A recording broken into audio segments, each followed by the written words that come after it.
বাঁশবাগানে গলাকাটা মৃতদেহ উদ্ধার। ঘটনায় ব্যাপক চাঞ্চল্য চাঁচলের গৌরাখপুরে। বিয়ে ছিল 25শে জুলাই। তার আগে থেকে নিখোঁজ ছিল পাত্র। অবশেষে নিখোঁজের 5 দিন পর সেই পাত্রের গলাকাটা দেহ উদ্ধার করলো পুলিশ।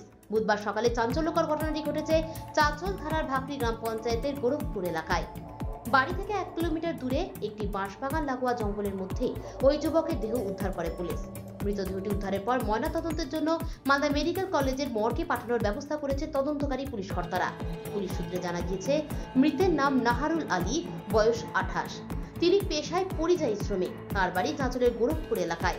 গত 25শে জুলাই ওই যুবকের বিয়ে ঠিক হয় চাঁচলেরই মোবারকপুর গ্রামের এক তরুণীর সঙ্গে।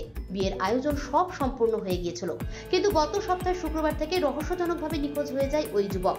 ওই দিন রাতেই বাড়ির লোকেরা চাঁচল থানায় নাহারুল নিখোঁজের লিখিত অভিযোগ দায়ের করেন তার পরিবার।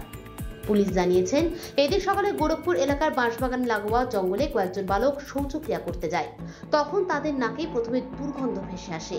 এরপর তাকঝাক করতে ওই যুবকের পচা গলা এবং গলা কাটা অবস্থায় দেহটি উদ্ধার হয়। এই ব্যক্তি হচ্ছে আফিজুলের ছেলে, নাহারুল নাম আছে। আমি রাস্তাতে যাচ্ছিলাম সকালবেলা, হঠাৎ দেখছি চিৎকার। তারপরে এসে ছুটে এসে দেখলাম যে লাশ পড়ে আছে।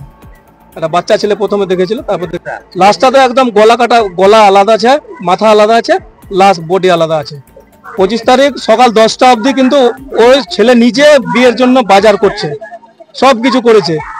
ছেলে লুঙ্গি পরে আর একটা গেঞ্জি পরে বাইরে এসছে বাড়ি থেকে, আর খুঁজে পাওয়া যায়নি।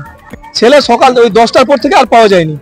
ছেলে যে নাই, তারপরে আমরা মোবাইল বাড়িতে রেখে এসেছিল। মোবাইল এবার লক ভেঙে কল লিস্ট দেখলাম, অন্য মেয়ের নাম্বার, বিবাহিত মেয়ের নাম্বার, বাড়ির পাশে বাড়ি। এবার ওই মেয়ে দেখছি ওই এখানে আছে, কল কে যে এসে বলে দিল যে তোমার সব পাওয়া গেছে, মেয়ে এখান থেকে ভাগ হারাজোড়ায়, ওর বাপের বাড়ি হারাজোড়ায়। এখানকার লোক, ছেলের বাবারা, ভাইরা গেছিল, আরো লোক গেছিল ওদের সাথে, আমি যাইনি। ওদেরকে বলছে দাঁড়াও, দেখছি আমরা। এই দেখা দেখি করে আজ 4 দিন 5 দিন হয়ে গেল, 6 দিন হয়েছে। সন্দেহ হচ্ছে যে কল লিস্ট থেকে যে মেয়ের ওরা কেন টাইম নিচ্ছে, প্রশ্ন তো এখানে, ওরা কেন টাইম নিচ্ছে? 2 ঘন্টা টাইম দাও, থামো, 2 দিন টাইম দাও, ওখানে গিয়ে দেখো। ওরা কেমনি করে জানছে? Bureau news Bangla Times.